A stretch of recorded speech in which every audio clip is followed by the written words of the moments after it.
नवरात्रि के 9 दिन तक माँ दुर्गा के 9 रूपों की पूजा की जाती है। नवरात्रि के पहले दिन माँ शैलपुत्री की पूजा की जाती है। माँ शैलपुत्री हिमालय राज की पुत्री है। शैल का अर्थ है पत्थर या पहाड़।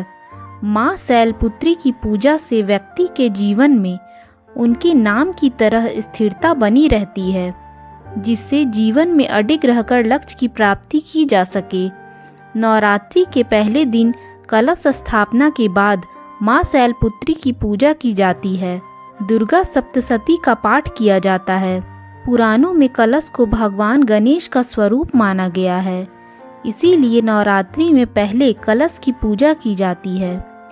कहते हैं कि माँ शैलपुत्री की कथा का श्रवण करने से व्यक्ति को जीवन में सुख समृद्धि की प्राप्ति होती है। आइए सुने माँ शैलपुत्री की व्रत कथा। माँ शैलपुत्री कथा। नवरात्रि के पहले दिन माँ शैलपुत्री की पूजा विधि विधान के साथ की जाती है।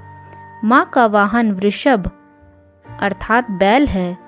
माँ शैलपुत्री को हिमालय राज पर्वत की बेटी कहा जाता है। इसके पीछे एक पौराणिक कथा है।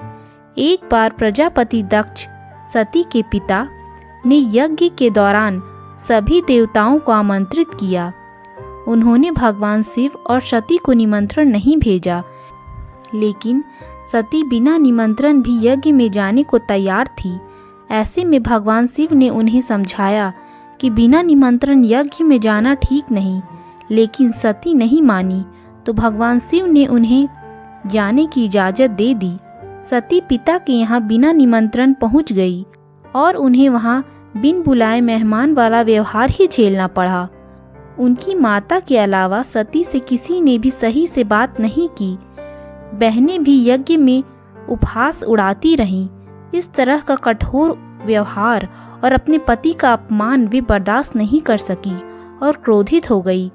इसी क्षोभ, ग्लानि और क्रोध में आकर उन्होंने खुद को यज्ञ में भस्म कर दिया। जैसे ही ये समाचार भगवान शिव को मिला, उन्होंने अपने गणों को दक्ष के पास भेजा और उनके यहाँ चल रहा यज्ञ विध्वंस करा दिया। फिर अगले जन्म में उन्होंने हिमालय की पुत्री के रूप में जन्म लिया, जिन्हें शैलपुत्री कहा जाता है। और नवरात्रि के पहले दिन शैलपुत्री माँ की पूजा की जाती है। अगर आपको ये कथा अच्छी लगी हो तो वीडियो को लाइक ज़रूर कीजिएगा। धन्यवाद।